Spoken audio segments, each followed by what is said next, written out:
매일 성경 순서에 따라서 지금까지 2주 동안 걸쳐 시편 119편을 묵상하면서 우리는 큰 유익을 얻고 있습니다. 오늘은 마지막 두 단락을 깊이 묵상하면서 이 땅에서 성도로서 어떻게 살아가야 하는지 오늘 시인의 고백을 통해서 배우고자 합니다. 오늘 본문은 크게 두 부분으로 나눌 수 있는데요. 161절에서 168절까지는 핍박 속에서도 하나님 말씀을 즐거워하며 말씀을 사랑하는 시인의 고백이 드러난다면 169절부터 마지막 절까지는 말씀을 찬양하면서 구원을 간구하는 시인의 모습이 담겨 있습니다.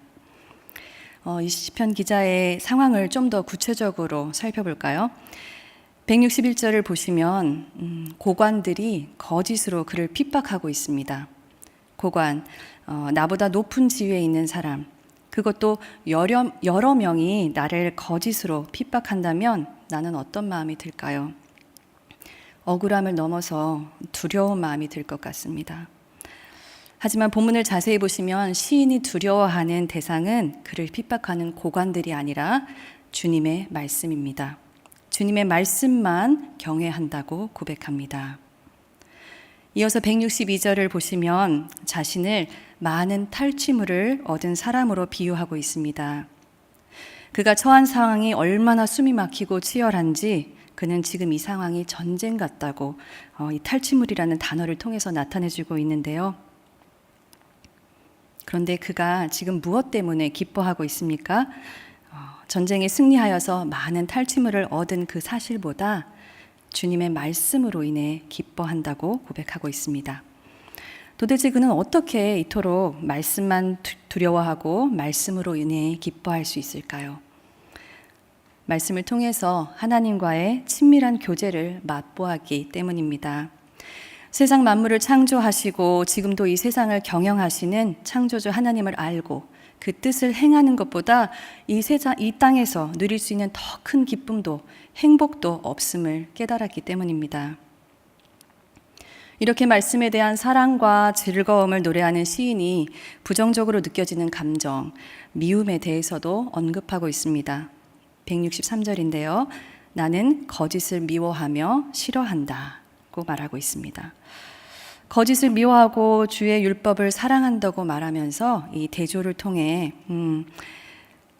본문에서 거짓은 말씀에 반대되는 것, 즉 악한 것으로 이해할 수 있을 것 같습니다. 언뜻 미움과 싫어하는 감정은 부정적으로 느껴집니다. 하지만 말씀을 진실되게 사랑하여 그 말씀에 어긋나는 것, 즉 죄를 미워하는 것은 정당한 미움인 것입니다. 말씀을 사랑할수록 죄를 미워하는 마음이 더 커지는 것이죠. 그래서 시인은 119편 9절에서 이렇게 고백했습니다. 청년이 무엇으로 그의 행실을 깨끗하게 하리이까?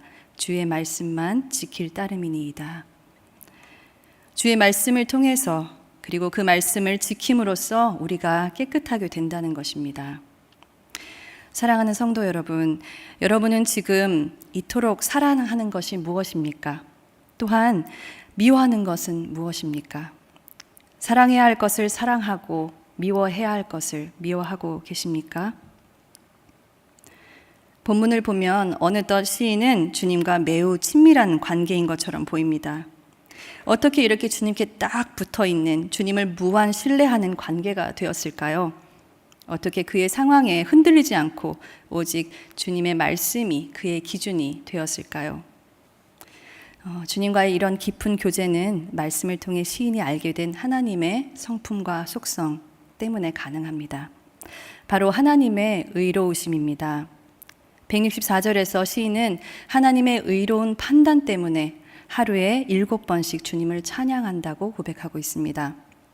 나를 무고하게 괴롭히는 그 고관들이 내가 감당할 만해서가 아니라 의로우신 하나님께서 반드시 그분의 공의를 드러내실 것을 믿기 때문에 주님이 의롭게 판단하고 그들의 악에 대해서 심판하실 것을 알기 때문에 주님을 찬양할 수 있는 것입니다. 7번이 성경에서 완전함을 상징하는 숫자인 것을 생각할 때 그는 하루 종일 주님을 찬양한다는 의미가 될 것입니다. 혹시 지금까지 살면서 핍박을 한 번도 경험해 보지 못한 분 계십니까? 한 번도 미움이라는 감정을 느껴보지 못한 분 계신가요? 억울하게 괴롭힘을 당하고 누군가를 미워해 본 분이라면 그 상황에서 주님을 찬양하는 것이 얼마나 놀랍고 힘든 일인지 잘 아실 것입니다. 하지만 시인은 찬양해야 하는 것을 압니다. 또는 찬양하고 싶습니다가 아니라 찬양합니다 라고 고백합니다. 그만큼 그에게 하나님의 의로우심은 눈에 보이듯 선명한 실제인 것입니다. 의로우신 하나님이 얼마나 그에게 분명한지 그는 아직도 문제가 해결되지 않은 이 상황 속에서 평안, 그것도 큰 평안을 노래합니다. 그가 주님의 율법을 사랑하는 것은 분명해 보입니다. 하지만 165절, 166절 말씀을 보시면 그는 여전히 걸려 넘어질 수 있는 상황, 구원을 바라야 하는 그 환경 속에 있습니다. 예수님 다시 오시는 그날까지 이 땅에는 악이 존재하기 때문입니다. 예수 그리스도의 보혈로 이제는 더 이상 죄의 노예가 아닌 주님의 자녀들에게도 여전히 죄성이 남아있기 때문입니다. 하지만 오늘 시인은 주님의 말씀을 붙들고 있기 때문에 그는 넘어지지 않고 구원에 대한 확신을 갖고 주님의 계명을 행합니다. 167절, 8절에서는 말씀을 주님의 증거라고 표현하고 있습니다. 그 증거를 시인은 지킵니다. 자신의 길이 모두 주님 앞에 있기 때문에, 즉 주님께서 모든 것을 보고 알고 계시기 때문에 그 주님을 경외함으로 또한 전적으로 신뢰함으로 그의 말씀을 지키는 것입니다. 거짓 핍박에도 주님 말씀만을 경외하고 전쟁 같은 일상에서 승리를 경험한 순간에도 그 승리보다 말씀을 즐거워하는 시인. 그 말씀 때문에 주님을 찬양하고 말씀을 사랑해서 큰 평안을 누린다고 얘기하고 있습니다. 오직 예수님만 가능할 법한 삶을 사는 이 시인이 이 시를 어떻게 마치고 있을까요? 내 평생 주님의 말씀을 즐거워하겠나이다. 또는 말씀을 주신 주님을 찬양하겠습니다. 끝까지 이 내용이 더 어울리지 않을까요? 하지만 마지막 4절에서 다소 의외로 느껴지는 결론으로 그는 시를 마칩니다. 시인은 오히려 도움을 청하고 있습니다. 시인이 주님께 간구하고 있는 것입니다. 무엇을 구하고 있습니까? 크게 3가지로 정리할 수 있을 것 같은데요. 주님께 깨닫게 해달라고, 도와달라고, 내 영혼을 살려달라고 간절히 구하고 있습니다. 우리는 오늘 시인의 고백을 통해서 기도의 본질을 배웁니다. 무엇을 깨닫게 해달라는 것입니까? 내가 듣고 싶은 말씀, 원하는 말씀이 아니라 주님의 말씀 그대로를 알고 싶다는 것입니다. 내가 기도하지만 주님께 부르짖지만 내 소원이 아니라 주님 마음에 합한 기도, 그 기도를 통해서 주님의 마음을 알게 해달라는 것입니다. 그리고 우리는 다시 한번 시인이 이렇게 기도할 수 있는 이유는 그의 말씀이 그를 건질 것이라는, 그를 구원할 것이라는 확신이 있기 때문임을 확인하게 됩니다. 170절 말씀을 제가 다시 읽겠습니다. 나의 간구가 주의 앞에 이르게 하시고 주의 말씀대로 나를 건지소서. 말씀이 나를 무너지게 하는 것이 아니라 나를 살린다는 확신이 있는 거죠. 말씀을 듣고 마음이 힘들고 혼란스러워도 결국 그 말씀이 나를 살린다는 것입니다. 이 땅에서 말씀을 지키며 사느라 내가 손해보는 것 같고 내가 죽는 것 같아도 그 말씀을 지키는 것이 결국 나를 살리는 것임을 분명하게 믿는다는 고백입니다. 그래서 시인은 당당히 선포합니다. 171절입니다. 주께서 율례를 내게 가르치심으로 내 입술이 주를 찬양하리이다. 당장은 주님의 말씀이 내게 쓰게 느껴지더라도 말씀이 나를 구원하고 말씀으로 결국 나를 살리실 것을 알기 때문에 주님을 찬양할 수밖에 없다는 것입니다. 주님이 도와주셔서 말씀의 도움으로 그가 살 수 있다는 거죠. 이렇게 주님과의 친밀한 교제 가운데 어떤 상황 속에서도 말씀을 붙들고 말씀을 지키며 사는 시인이지만 그는 그의 고백을 마치면서 자신을 잃은 양에 비유하고 있습니다. 오직 정말 예수님만 가능할 법한 이 삶을 살고 있는 시인이 왜 이렇게 시를 마무리하는 것일까요? 길을 잃은 양을 통해서 그가 표현하고자 했던 것은 무엇일까요? 길을 잃은 양으로 고백하면서 자신을 찾아주시기를 구하고 있습니다. 목자가 필요하다는 것입니다. 목자 없이 살 수 없다는 것입니다. 철저히 말씀을 묵상하며 말씀을 행하며 사는 자신을 길 잃은 양처럼 헤매고 있다고 고백하면서 주님께 긍휼을 구하고 있습니다. 지금은 은혜로 버티고 있더라도 언제라도 죄에 빠질 수 있다라는 것입니다. 넘어질 수 있다라는 것입니다. 하나님 없이는 살 수 없다는 것입니다. 우리가 주님의 말씀을 이토록 듣고자 하고 배우고자 하고 깨닫고자 하는 것은 그 말씀을 통해 살아계신 하나님을 만날 수 있기 때문입니다.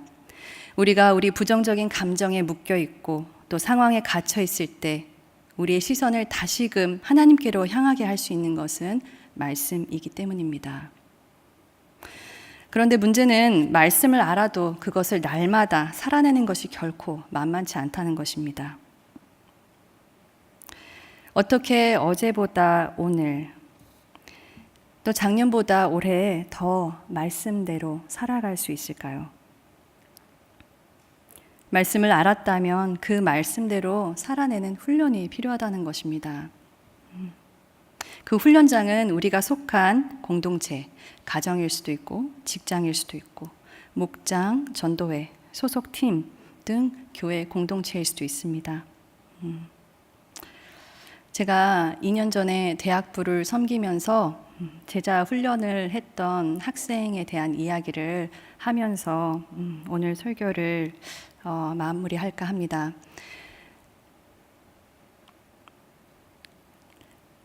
성장반에서 만난 한 자매입니다. 그 자매는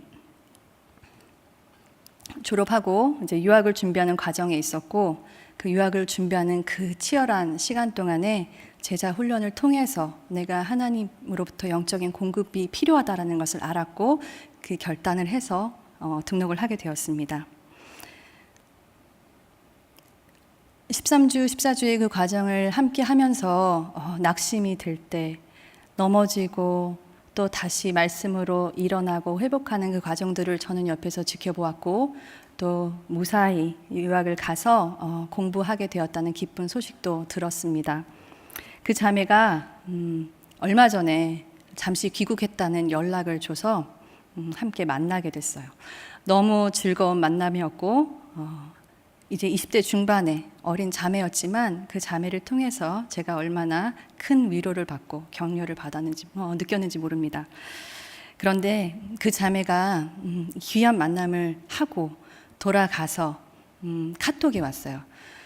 무사히 잘 도착했거니 라고 생각을 했는데 역시 그 메시지의 첫 줄은 전도사님 저 무사히 잘 도착했습니다 라는 기쁜 소식이었습니다. 그 자매가 그 성장반 제자훈련을 통해서 말씀을 붙들고 살아내는 훈련을 마치고 또 1년 동안 그 광야 같은 유학 시절을 보내면서 어떻게 더 성장했는지를 저는 들었기 때문에 기쁜 마음으로 그 자매를 또한 기대하면서 보낼 수 있었는데 생각보다 긴 메시지가 왔습니다. 유학을 가는 길에 일본의 공항에 경유를 하게 되었는데 그 다음 비행기를 타고 노트북을 그 맥북을 공항에 두고 왔다는 것을 알게 됐다는 것입니다. 그 사실을 알고 이 자매가 얼마나 당황하고 절망했을지 속상했을지 힘들었을지가 느껴지니까 제가 마음이 많이 아팠습니다. 그런데 이 자매가 저한테 한 고백은 절망의 끝이 아니었습니다. 순간 그 사실을 알고 절망했지만 그 자매의 표현을 빌리자면 감사가 밀려왔다는 것입니다. 저는 궁금했습니다. 도대체 어떤 대목에서 어떤 순간에 무엇에 대해서 감사를 할 수 있을까? 유학생에게는 특히나 이 컴퓨터, 이 맥북은 그냥 하나의 소유물이 아니라 전부인 것을 저는 알기 때문에 너무나 의아하고 궁금했습니다. 저의 질문에 그 자매가 이렇게 답했습니다. 제가 가진 가장 비싼 물건이었는데 그걸 잃어버림으로써 제가 가진 물질에 대한 집착을 어느 정도 버릴 수 있었습니다. 주시는 이도 하나님이시고 가져가시는 이도 하나님이시는 것을 정말 몸소 깨달았죠. 이번 시즌에는 뭔가 물질에 대한 것을 다루실 것 같은 예감이 그렇게 감사가 시작되자 그동안 여행과 모든 일정을 정리하면서 감사한 것들을 적어 나갈 때 비로소 하나님을 더욱 사랑한다는 고백이 나오게 되었어요. 상황은 너무 절망스러운데 그 상황 속에서 이렇게 말씀을 붙들고 그 말씀 속에 드러난 하나님의 성품을 기억하고 감사하는 이 어린 자매를 보면서 제가 얼마나 기뻤는지 모릅니다. 이 사실을 보면서 제가 참 은혜가 되었는데 그 이후에 그 자매도 그것을 고백한 자매도 그것을 듣는 저도 다시 한번 살아계신 하나님을 인정하고 또 경험하는 일이 있었는데요. 바로 그 자매가 그 맥북을 두고 간 공항이 제가 일본 선교 때 가게 될 그 공항인 것입니다. 그 친구에게는 제가 일본을 간다는 얘기를 했었고 혹시라도 전도사님 어느 공항에 가시냐고 어느 도시로 가시냐는 것을 물어보기 위해서 저한테 연락을 했고 저는 어디다 오사카다 얘기를 했을 때 바로 그 공항이라면서 얘기를 한 것입니다.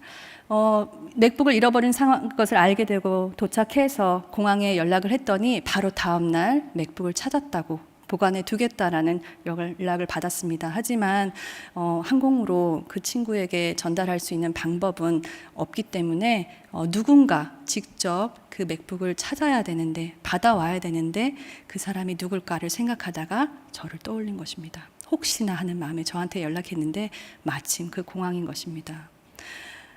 그 친구는 이미 유학하는 그곳에 저는 한국에 카톡으로 이렇게 연락을 하면서 전율할 수밖에 없었습니다. 정말 하나님은 살아계시구나. 너무나 기적 같은 일이었고 신기했습니다. 그런데 제가 이 말씀을 드리는 거는 다 아시겠지만 그 학생이 맥북을 찾아서가 아닙니다. 찾기 이전에 그 절망스러운 상황 속에서도 그 절망에 머물러 있지 않고 하나님을 기억하며 말씀을 뜨고 그를 찬양했다라는 것입니다. 분명히 그 자매에게는 말씀을 살아내는 훈련이 있었습니다. 그리고 그 훈련을 통해서 그 광야에서 그 친구는 하루하루 그 훈련을 더욱더 기억하며 살아내어 이제는 어떤 순간에도 어떤 장애물 앞에서도 하나님의 평안을 경험하는 그런 자매로 성장하고 있습니다. 사랑하는 성도 여러분, 하나님은 살아계십니다.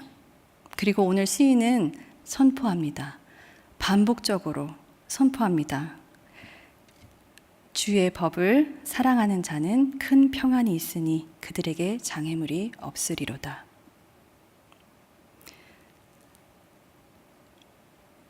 예수님을 만났기 때문에 예수님을 위해서 살기 때문에 장애물이 없는 것이 아닙니다. 하지만 그 장애물로 인해서 무너지지 않는다는 것입니다.